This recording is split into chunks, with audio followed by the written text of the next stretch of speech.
Good morning. आप सभी का स्वागत है मेरे चैनल पे। अभी सुबह के लगभग 7:30 हो रहे हैं और मैं जल्दी उठी हूँ और नहा वहा कर आ गई हूँ मैं। और बच्चे भी उठ गए हैं, तो बस बच्चों का भी तैयारी करने का है। और मैं अपना घर का थोड़ा सा काम बचा है, उसको मैं जल्दी से। तो आज हम लोग एक ऐसी यात्रा पर जा रहे हैं जो महाराष्ट्र का बहुत फेमस है और वह उत्सव के बराबर मनाया जाता है। जहाँ मेरा यह पहला एक्सपीरियंस होगा वहाँ जाने का भी, तो बस शामिल होना है और वहाँ जाकर एक्सपीरियंस फील करना है। तो बस बच्चों को रेडी करती हूँ और घर का थोड़ा सा काम बचा है, उसे निपटा कर फिर निकलेंगे हम लोग। तो हम लोग के पास लगभग आधे घंटे का टाइम है, तो जल्दी से बच्चों को रेडी करती हूँ और आप लोग को भी दिखाती।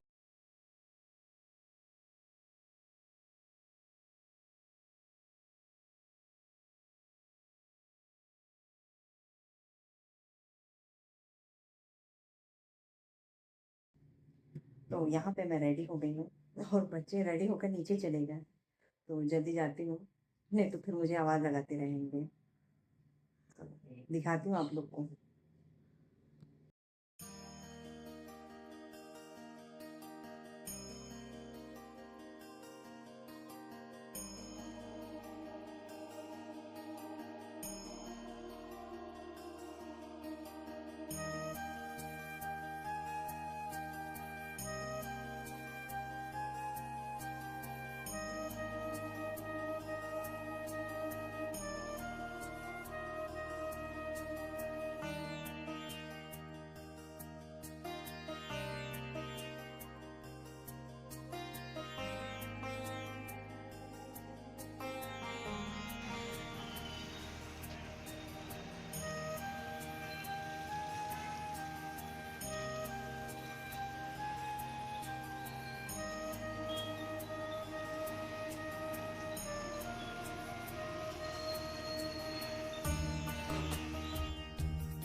आज हमें महाराष्ट्र की सबसे पवित्र परंपराओं में से एक संतों की पालकी यात्रा देखने का सौभाग्य मिल रहा है। चारों तरफ ज्ञानोबा तुकाराम के जयकारे, ढोल ताशे, भक्ति का अद्भुत माहौल दिख रहा था और मैं हर साल यही सोचती थी कि मैं एक बार इस यात्रा में शामिल हो जाऊं।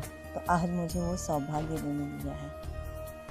संत ज्ञानेश्वर महाराज जी की पालकी आलंदी से और संत तुकाराम महाराज जी की पालकी देहू से निकलती है।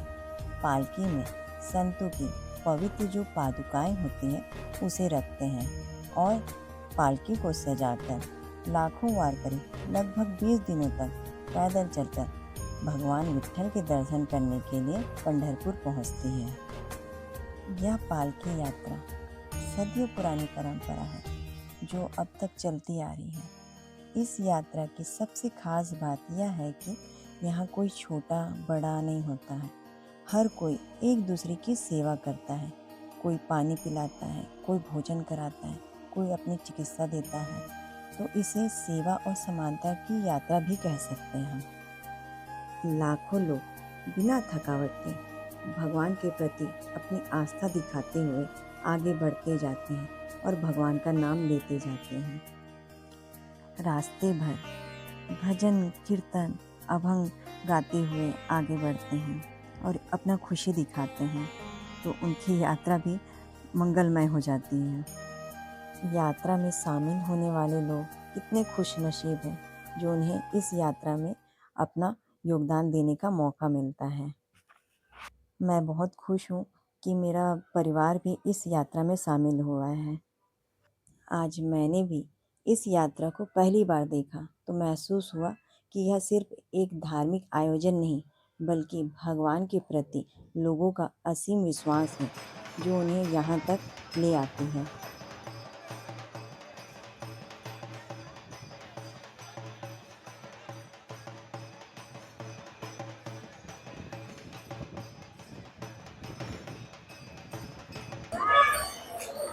रुको रुको रुको।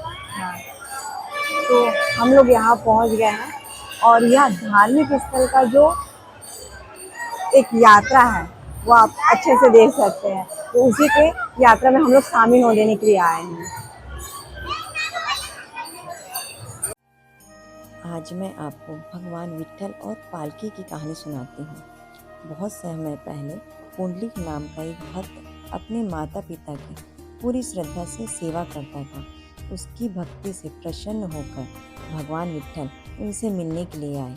उस समय पुंडलिक सेवा में व्यस्त थे। उसने भगवान से विनम्रता से कहा, प्रभु कृपया थोड़ी देर प्रतीक्षा करें और उनके खड़े होने के लिए एक ईंट आगे बढ़ा दें। भगवान विट्ठल उस ईंट पर खड़े होकर पुंडलिक का इंतजार करने लगे। जब उनकी सेवा पूरी हुई तब पुंडलिक ने भगवान के दर्शन किए और उसकी सेवा और भक्ति से भगवान इतने प्रसन्न हुए कि उन्होंने उसे आशीर्वाद दिया। और आज भी पंढरपुर में भगवान विट्ठल की मूर्ति उसी ईंट पर खड़ी हुई है। बाद में कई ऐसे संत महात्मा भी आए और उनके भी कई प्रचलित कहानियां हैं। बाद में जो संत ज्ञानेश्वर और संत तुकाराम जैसे संतों ने विट्ठल भक्ति का संदेश घर घर पहुंचाया और इसी वजह से उनकी पादुकाओं को पालकी में रखकर हर साल आनंदी और देवों से पंढरपुर तक वारी निकाली जाती है। हमने तो यहीं से भगवान का आशीर्वाद ले लिया है और अपने मन को भी संतुष्ट कर लिया है कि हमें भगवान का आशीर्वाद मिल गया है। भक्त का भगवान के प्रति जो आस्था है वह आपको प्रत्यक्ष रूप से दिखाई देगा। लाखों लोग इस यात्रा में शामिल होने के लिए आते हैं। उनके चेहरे पर थकान कम, भक्ति ज़्यादा दिखाई देती है। इस यात्रा में लाखों वारकरी भजन कीर्तन करते हुए विट्ठल विट्ठल का नाम लेते हुए पैदल चलते हैं, खुशी मन से चलते हैं। और यह यात्रा हमें यह सिखाती है कि माता पिता की सेवा, प्रेम, विनम्रता और सच्ची भक्ति ही भगवान तक पहुंचने का सबसे सुंदर मार्ग है। पालकी में शामिल होकर मुझे इतना अच्छा लगा कि मैं अब ठान ली हूँ कि बहुत जल्द ही पंढरपुर की यात्रा जरूर करूँगी और भगवान विट्ठल से जुड़ी हुई रोचक कहानियाँ आप सबसे ज़रूर शेयर करूँगी। अगर आपको यह पालकी से जुड़ी हुई वीडियो पसंद आई हो तो प्लीज़ वीडियो को लाइक करें, चैनल को सब्सक्राइब करें।